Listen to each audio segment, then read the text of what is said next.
In this present crisis, government is not the solution to our problem. Government is the problem. Do you want the whole truth? I don't think you're ready. Governments don't control things. A government can't control the economy without controlling people. It's Crane Durham's Nothing But Truth. Welcome back, Crane Durham's Nothing But Truth, AFR Talk. And we will be joined momentarily by our good friend, the Gateway Pundit, Jim Hoft. He has been through a great deal, and he appreciates your prayers big time. We will be covering a number of stories, including the Colorado shooting, the Wichita, Kansas terror plot that was thwarted. We also have a gem.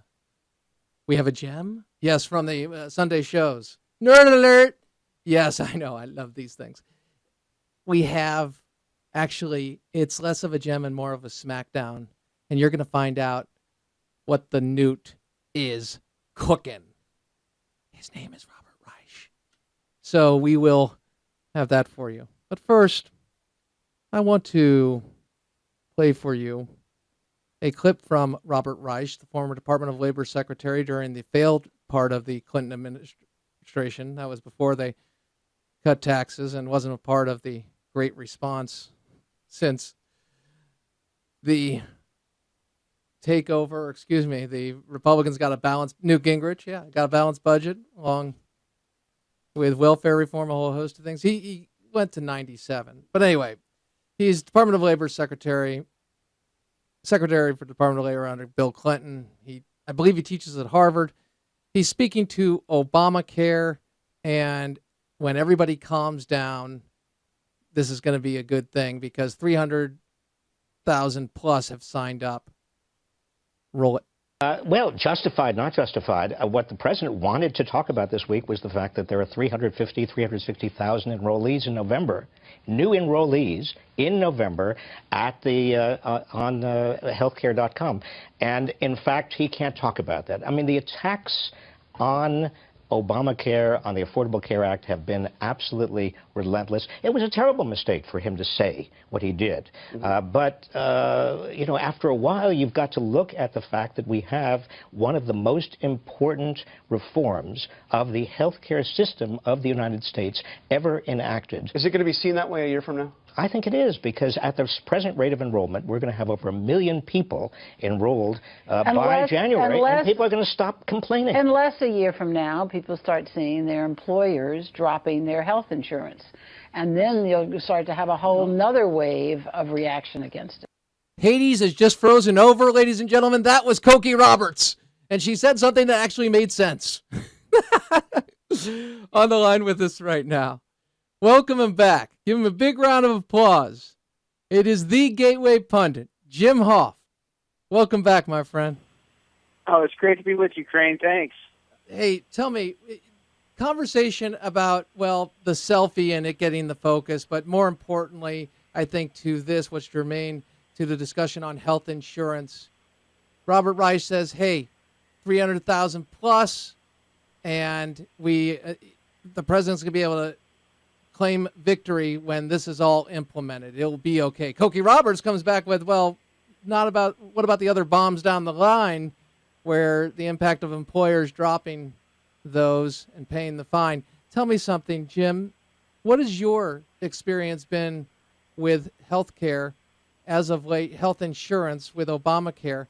And give folks the perspective that you have, because you've been facing the challenges of some very severe health issues. I'd be happy to, Crane. As your audience, many of them may know, because I've talked about this before on your show, and I've written about it on my blog, The Gateway Pundit. This fall, actually 3.5 months ago, I got very sick. I thought I had a cold. I ended up in the hospital when I lost vision in my left eye.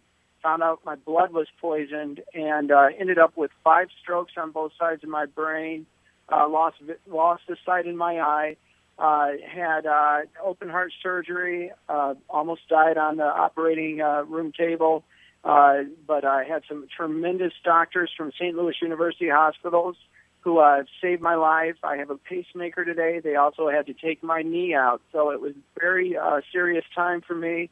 Hopefully, God willing, I won't have to experience that again for a while.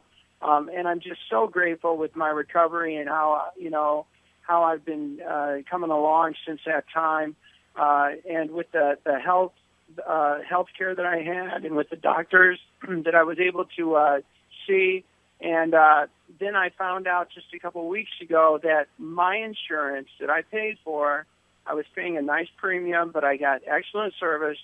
But my insurance is leaving the state of Missouri. So it puts me in a bind, obviously. But that helps you because that was a substandard plan. What do you say? Right. And that's what's so comical. It's not comical. It's actually infuriating that this administration says things like that. Because the plan that I had, Crane, let me just give you this example, and I don't think I've said that in any other interview that I've been on. And that is that I paid probably $3,000-$4,000 in premiums over the past year, but my cost for the surgeries that I had was well over $1 million. So I think it was a pretty good investment that I had. This wasn't a sham insurance. This wasn't one of those trashy insurances that they like to talk about. It was a very credible, reputable national insurance company that I had my insurance with. And now it is leaving the state thanks to Obamacare. Jim, there are 5 million plus who've lost their insurance. Now we hear the 300,000 number of people enrolling in Obamacare. And then a part of those, a substantial part, don't know if they've paid or not paid the premium, in the sense of being able to access it. So tell me, as we talk about this as a political issue and a policy issue, is there a day, a moment actually, that you're not thinking about your health insurance and being able to get health insurance?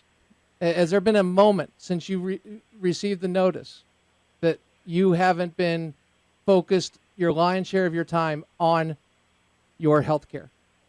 Well, Crane, I'm sitting here in a wheelchair still because I don't have a knee. Mm-hmm. I still have an operation that's coming up so that I get this prosthetic knee put back in my leg. That obviously is the emphasis in my life, is just trying to recover from this horrendous ordeal I just went through. I think it's heartless what this administration has done. I think it's narcissistic that they think that the government can do a better job than the private sector. I think it's a huge mistake. I think it was based on lies. I don't think it's based on goodness at all. I think we've seen that over and over again. You can't keep your insurance. I found that out firsthand. You can't. I may not be able to keep my doctors. So yes, I'm frightened, Crane. I want to, it wasn't something I wanted to deal with right now, but obviously I will, and I will make it. And I have faith in God, and I don't think God's going to let me down now after this ordeal. But it isn't something I wanted to focus on. But that's the way it is. Sometimes life brings you lemons, and you have to do what you can to make some lemonade.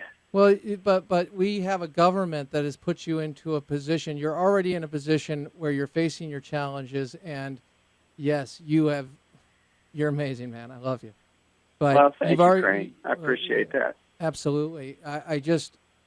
I look at that, and then I think of what you just described. The government has come in, put in a plan, lied to you directly about being able to keep it. What have your doctors told you?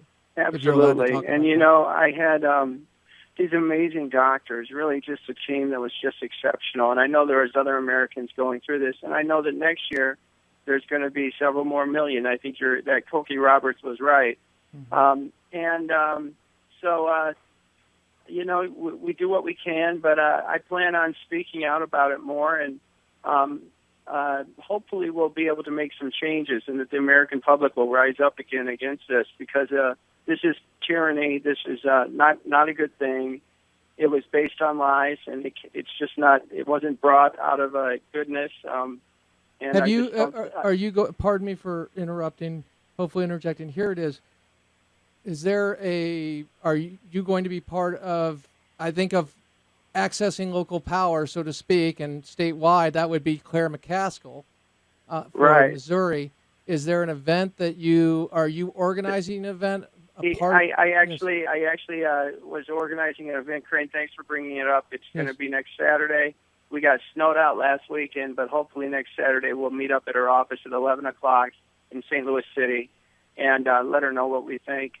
And so any of your listeners who are in the area, I appreciate their support. And if you carry that story, what people can do on Facebook is like the story, and even if they're not there, maybe perhaps show that kind of support to you. What else can we do other than pray for you, Jim?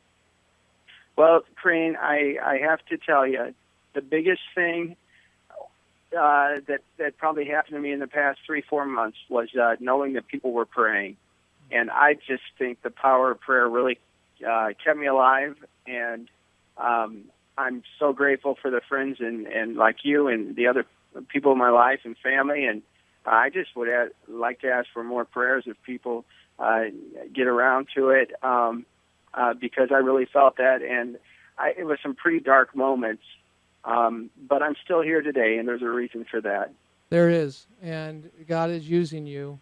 And you, I saw, I believe, a still shot of you on Cutlow the other night, and or maybe it was with Dana Lash, who is also a very good friend of yours and extraordinary in the field of media and conservatism in so many ways. She does a great job, but you looked good. You looked like you were the best I've seen you look in a long time, and and it's interesting. Why I say that is, you're going through the toughest time. You're still in the challenges, but you are getting out there and you're getting your voice heard and you're getting in front of people.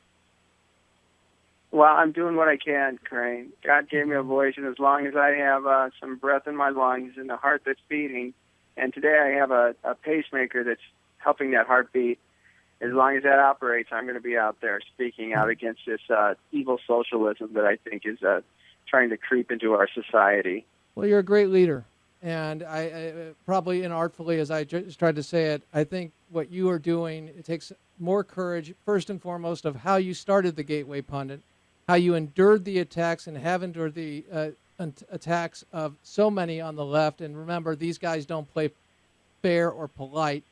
And you've been through this struggle, and what you have been saying from day one of this struggle is you've put your faith in God, and you're bringing people and shining a light on that, as well as your plight, as well as what happens when a government oversteps. And again, Jim, thank you for taking the time tonight. I want to have you back on when we do more topics, but I wanted to keep the focus tonight on you and your courage and the way that you continue to stand up, not only for yourself, but for so many in America who are either have experienced this or are going to. Thank you, my friend. Thank you, Crane. It's always Take good care. to be with you.